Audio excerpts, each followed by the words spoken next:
चीन ने भारत पर सीमा तनाव को उकसाने का आरोप लगाया है। चीन ने कहा है कि सीमा पर राजनीतिक तनाव की जिम्मेदारी पूरी तरह भारतीय पक्ष की है। हालांकि पूरी दुनिया जानती है कि चीन के कब्जे वाली मानसिकता से ग्रसित है और इसी के कारण सीमा पर संघर्ष बढ़ता है। चीन ने भारत के साथ सैन्य गतिरोध को लेकर एक बार फिर जहर उगला है।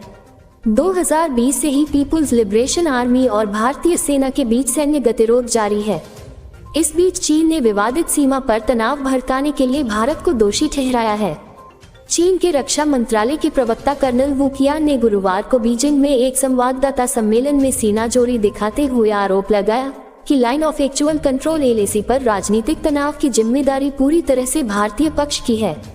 वू ने कहा, भारतीय पक्ष के लिए सीमा मुद्दे को समग्र संबंधों से जोड़ना नासमझी और अनुचित है।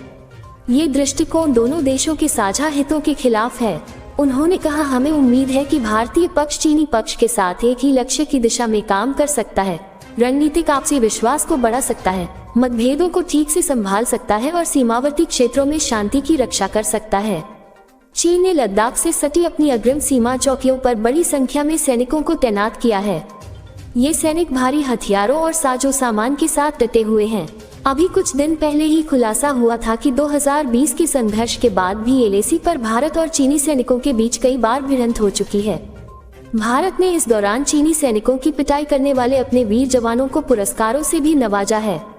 भारत और चीन ने सीमा पर तनाव को कम करने और विश्वास कायम करने के उद्देश्य से करीब 20 दौर की वार्ता की है।